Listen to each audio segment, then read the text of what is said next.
Hello, hi, good morning, dear students. How are you all? So, it's our SSC lecture turn, and today we are starting with our chapter number second, Human Resources. So, we had started with our semester number second, and in semester number second we had completed our chapter number first, Indian Industries. क्या पढ़ा हमने Indian industries में? हमने Indian industries में India की industries के बारे में जाना, ये जाना कि इंडिया की इंडस्ट्रीज कैसे इम्पॉर्टेंट है, कैसे इंडस्ट्री कंट्री के डेवलपमेंट में हाथ बटाती है, और इंडस्ट्रीज़ के लिए क्या क्या चाहिए, क्या क्या चाहिए इंडस्ट्रीज़ के लिए. इंडस्ट्री के लिए सबसे पहले तो मनी चाहिए, प्लेस चाहिए, पावर चाहिए, इलेक्ट्रिसिटी चाहिए, मशीन चाहिए, और क्या चाहिए इंडस्ट्री में, और मार्केट चाहिए, ट्रांसपोर्टेशन की फैसिलिटीज़ चाहिए. और फिर हमने देखा कि इंडिया में कहाँ कहाँ इंडस्ट्रियल सेंटर्स है जो इम्पोर्टेंट है, ठीक है, कहाँ पे क्या फेमस है, ये देखा. तो हमने इंडस्ट्री वाले चैप्टर में एक चीज़ पढ़ी थी रिसोर्सेज के बारे में, कि नेचुरल रिसोर्सेज. इंडस्ट्री होता क्या है? इंडस्ट्रियलाइजेशन या इंडस्ट्री में एक ऐसा प्रोसेस है जिसमें नेचुरल रिसोर्सेज होते हैं उसको हम क्या करते हैं, उसको हम प्रोसेस करके हमारे यूज़ के हिसाब से बनाते हैं. तो नेचुरल रिसोर्सेज का मतलब तो होता है जो नेचर हमको देता है. पर अब हम सेकंड चैप्टर स्टार्ट कर रहे हैं, और सेकंड चैप्टर का नाम क्या है? Human resources. तो ह्यूमन रिसोर्सेज नाम से मतलब, यहाँ ह्यूमन मतलब हम आदमी, इंसान. हमें रिसोर्स क्यों बताया गया है? क्या क्यों हमें रिसोर्स कहा गया है? क्या हम नेचर जैसे किसी काम के हैं, और काम के हैं तो कितने और क्या काम के हैं, इसके ऊपर ये पूरा चैप्टर है.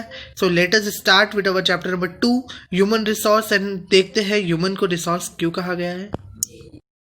Chapter number second, human resources, page number 168. Human as resource. Human को रिसोर्स क्यों कहा गया है? India is blessed with rich of natural resources. ये हमने फर्स्ट चैप्टर में भी पढ़ा कि इंडिया में प्लेंटी ऑफ नेचुरल रिसोर्सेज है. Natural resources alone are of no use if not utilise wisely and efficiently. तो नेचुरल रिसोर्स तो है इंडिया के पास, लेकिन अगर उस नेचुरल रिसोर्स को हम यूटिलाइज ही ना करें, हम यूज़ ही ना करें, तो वो किस काम के? मैंने आपको फर्स्ट चैप्टर में बताया था कि इंडस्ट्री एक ऐसी प्रोसेस है. इंडस्ट्री में क्या होता है कि नेचुरल रिसोर्स को हमारे यूज़ के अकॉर्डिंग बदला जाता है. कोई कोई चीज़ें ऐसी होती है जो हम डायरेक्टली यूज़ कर लेते हैं, लेकिन कुछ कुछ चीज़ों को प्रोसेस किया जाता है. तो वो प्रोसेस करेगा कौन? ह्यूमन ही तो करेंगे, इंसान ही तो करेंगे. अपने आप ही कोई चीज़ अपने आप प्रोसेस हो जाएगी कि ट्री से लकड़ी निकली, वो अपने आप जाके चल के इंडस्ट्री में चली गई और मशीन में जाके प्रोसेस हो गई. ये सारी प्रोसेस करेगा कौन? ह्यूमन करेगा ना. तो सबसे इंपॉर्टेंट रिसोर्स क्या हुआ? ह्यूमन रिसोर्स हुआ. नेचुरल रिसोर्स भी काम का कब है? जब ह्यूमन उसको यूज़ करे तो काम का है. तो नेचुरल रिसोर्स किससे कनेक्ट है? ह्यूमन से ही तो कनेक्ट है. सो ह्यूमन भी एक क्या है? रिसोर्स ही तो है. To utilise this resource effectively we need people who are educated. तो हमें इसके लिए लोग चाहिए. कौन सा लोग चाहिए? ऐसे ही कोई भी रास्ते चलते लोग नहीं चाहिए. कौन से लोग चाहिए? जो एजुकेटेड हो, पढ़े लिखे हो. पढ़े लिखा होगा तो उसको पता होगा कि किस चीज़ को कैसे काम में लेना है, किस चीज़ को कैसे यूज़ करना है, ठीक है. रैशनल मतलब लॉजिकल, जो कुछ लॉजिक लगा सके. अब पढ़ा लिखा तो है लेकिन वो पागल है, ठीक है, पागल है तो वो कोई काम थोड़ी कर पाएगा. तो रैशनल होना चाहिए, सही दिमाग, इंटेलिजेंट, उसमें सोचने समझने की क्षमता होनी चाहिए, और स्किल्ड, वो काम करने की इच्छा रखने वाला होना चाहिए. पता चला कि बहुत पढ़ा लिखा आदमी है, बहुत अच्छा दिमाग चल रहा है, पर वो तो काम ही नहीं करना चाहता, वो तो अपनी जगह से उठना ही नहीं चाहता है. तो स्किल्ड, उसको काम करने की इच्छा भी होनी चाहिए, और काम करने वाला आदमी होना चाहिए. तो यूटिलाइज कौन करेगा? ह्यूमन करेगा. इसीलिए तो ह्यूमन को रिसोर्स कहा गया है. The people of a country are called its human resource. तो कंट्री के लोग उसके क्या कहलाते हैं? Human resource. नेचर क्या देती है हमें? नेचुरल रिसोर्स देती है. और जो कंट्री के पीपल होते हैं वो क्या कहलाते हैं? ह्यूमन रिसोर्स कहलाते हैं. They are a country's most valuable resource.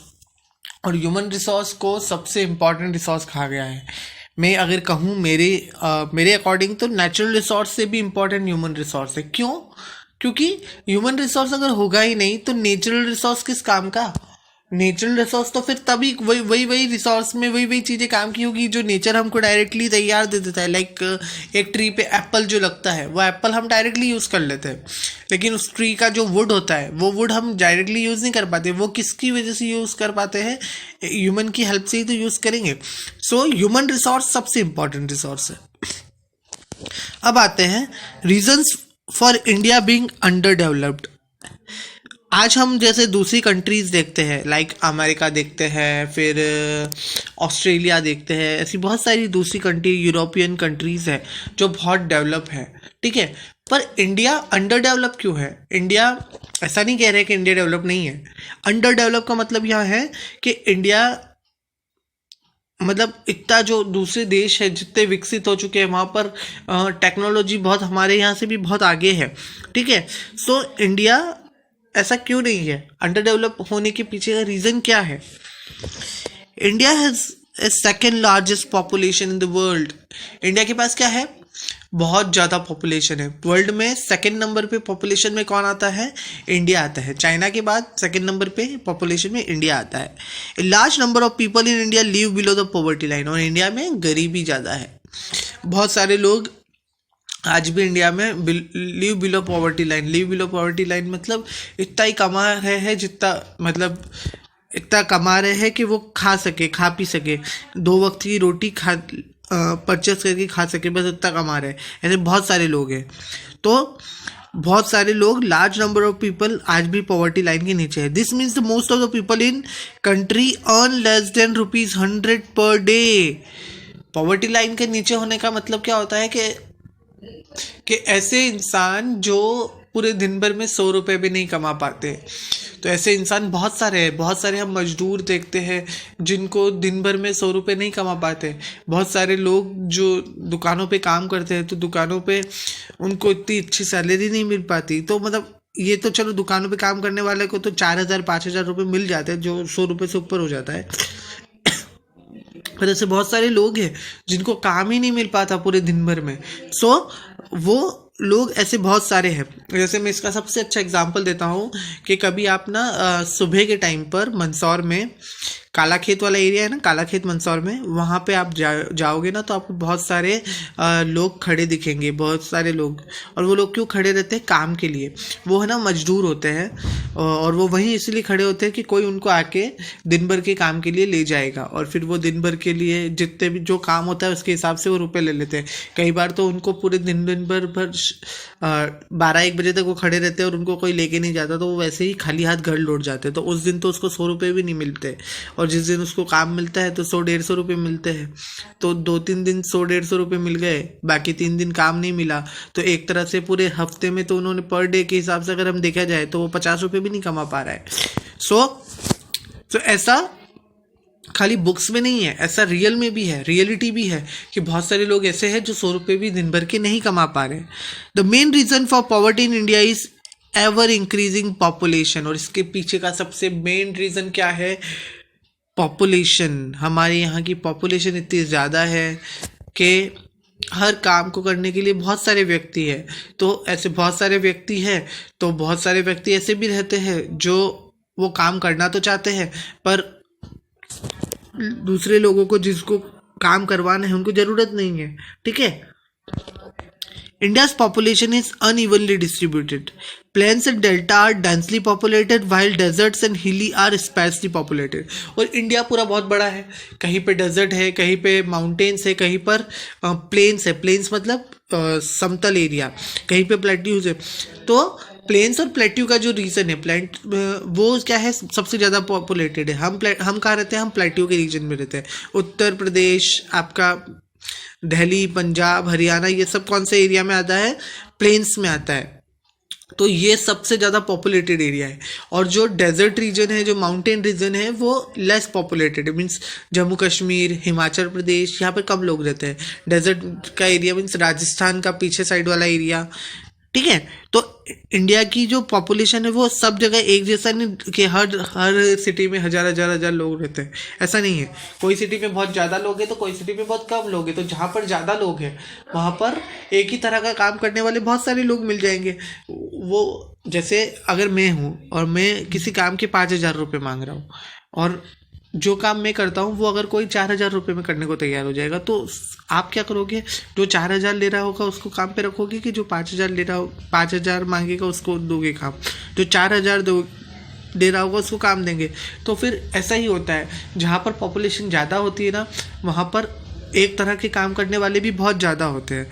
तो क्या होता है, बेरोज़गारी बढ़ती है, कम से कम रुपए में भी लोगों को काम करना पड़ता है। फिर जैसे आपने क्या किया, दूसरे को 4,000 में रख लिया, तो फिर आप सोचोगे अरे यार मुझे काम क्यों नहीं मिल रहा है, मेरे रेट ज़्यादा है इसलिए मुझे काम नहीं मिल रहा, तो फिर मैं भी अपने रेट कम कर लूँगा। तो मैं जितनी मेहनत कर रहा हूँ उसके हिसाब से मुझे 5,000 रुपये की मेहनत है मेरी, पर मुझे दूसरों के रेट के अकॉर्डिंग अपना रेट कम करना पड़ रहा है। ठीक है, सो ये भी एक प्रॉब्लम है।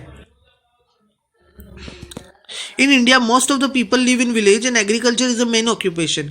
और इंडिया की सबसे बड़ी दिक्कत क्या है कि बहुत सारे पीपल तो विलेज में रहते हैं और उसमें भी सबसे ज़्यादा लोग काई में एंगेज है, खेती बाड़ी में एंगेज है। खेती बाड़ी में एंगेज है तो खेती बाड़ी का मैंने आपको पहले भी बताया था, अपन ने एग्रीकल्चर इन इंडिया वाले चैप्टर में भी पढ़ा है कि खेती बाड़ी में क्या प्रॉब्लम है कि 60% ऑफ पॉपुलेशन इंडिया की खेती बाड़ी में लगी हुई है, लेकिन टोटल इनकम जो इंडिया को मिल रही है खेती बाड़ी से वो कितनी मिल रही है? ओनली 30%।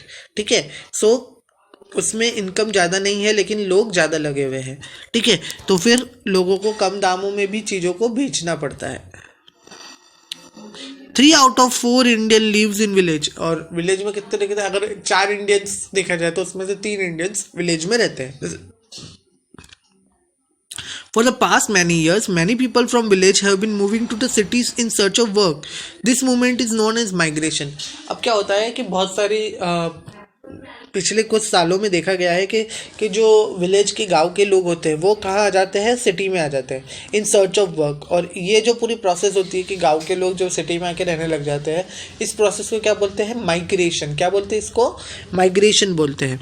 तो इससे क्या होता है कि गांव में तो लोग कम होते जा रहे हैं लेकिन सिटी में बढ़ते जा रहे हैं। तो सिटी में जितने लोग पहले से है वो तो है ही, ऊपर से और गाँव से भी आते जा रहे हैं तो और पॉपुलेशन बढ़ता जा रहा है। फिर वापस से प्रोसेस क्या हो रही है? वही जो अभी मैंने आपको पीछे बताई कि एक ही काम करने वाले बहुत सारे लोग होंगे तो क्या होगा? रुपए भी कम मिलेंगे, काम तो उतना ही रहेगा। ठीक है, तो इससे क्या होगा? बेरोजगारी बढ़ेगी। The migrated people face many problems in cities such as finding shelters and job.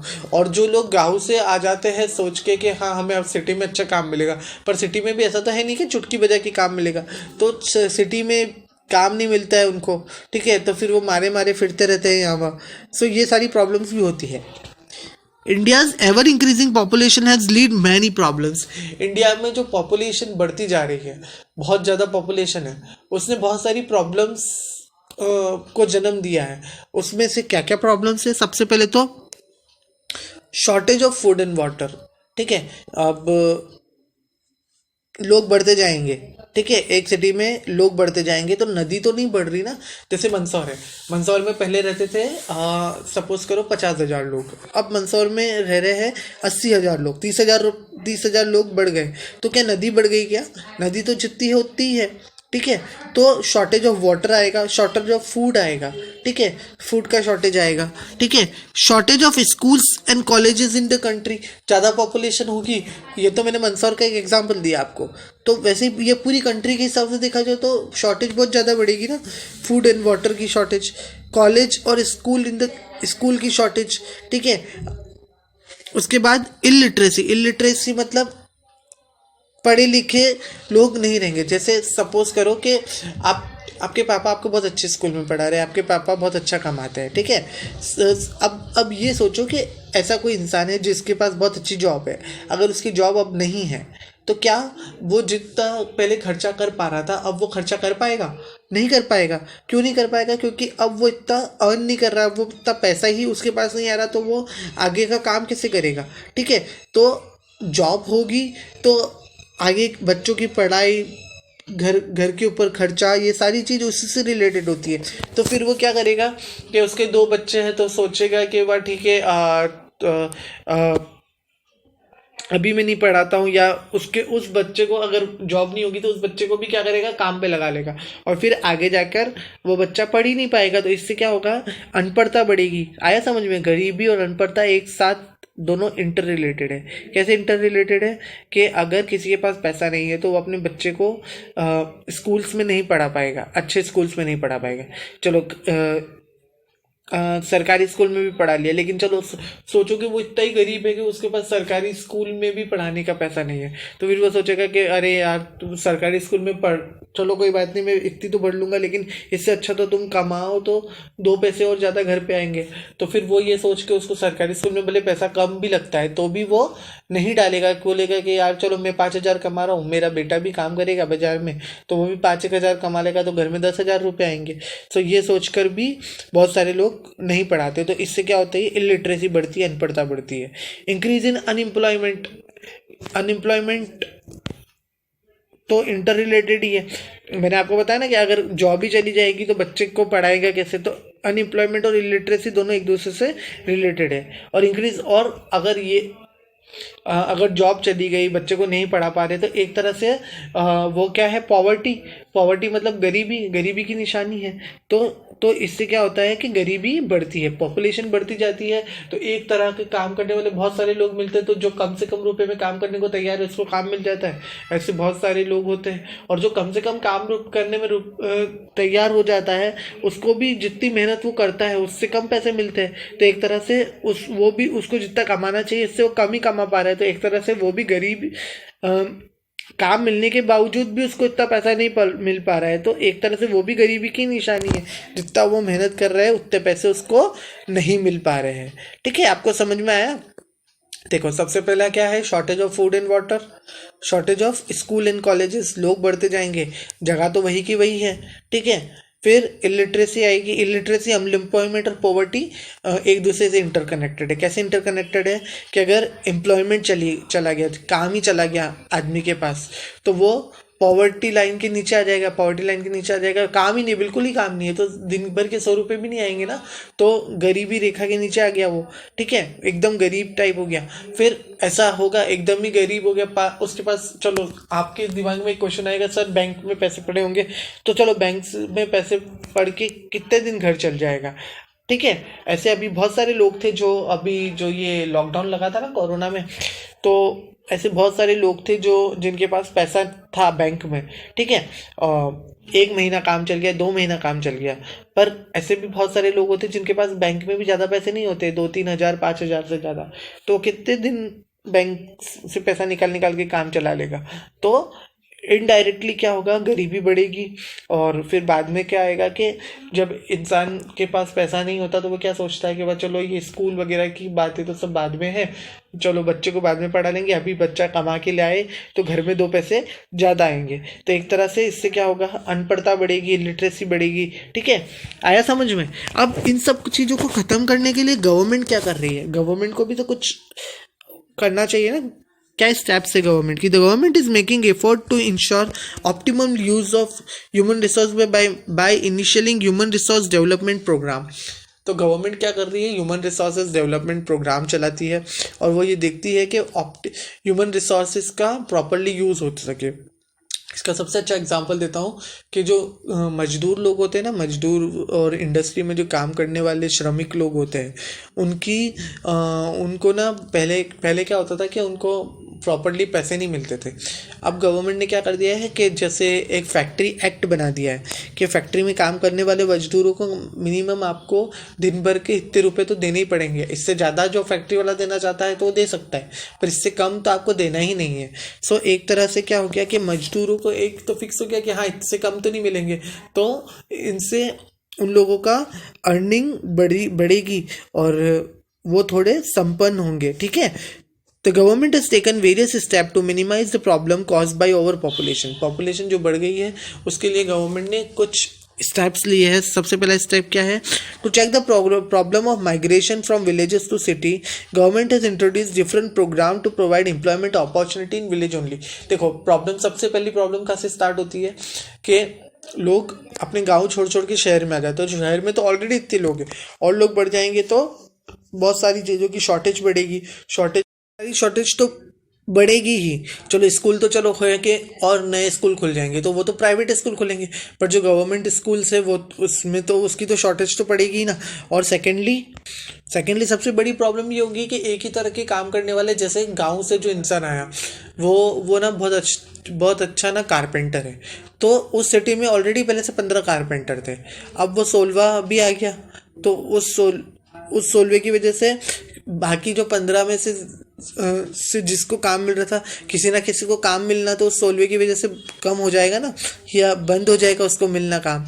ठीक है, सो इनडायरेक्टली एक का दूसरे पे असर पड़ता है, तो इससे क्या होता है, अनएम्प्लॉयमेंट बढ़ता जाता है। ठीक है, सो गवर्नमेंट ने क्या किया है, गवर्नमेंट ने ये किया है कि गांव में ही ऐसी बहुत सारी एम्प्लॉयमेंट अपॉर्चुनिटीज़ खोल दी है कि लोगों को गांव में ही रोज़गार मिल जाए। गांव में बहुत सारी चीज़ें उन्होंने उपलब्ध करा दी है। ठीक है,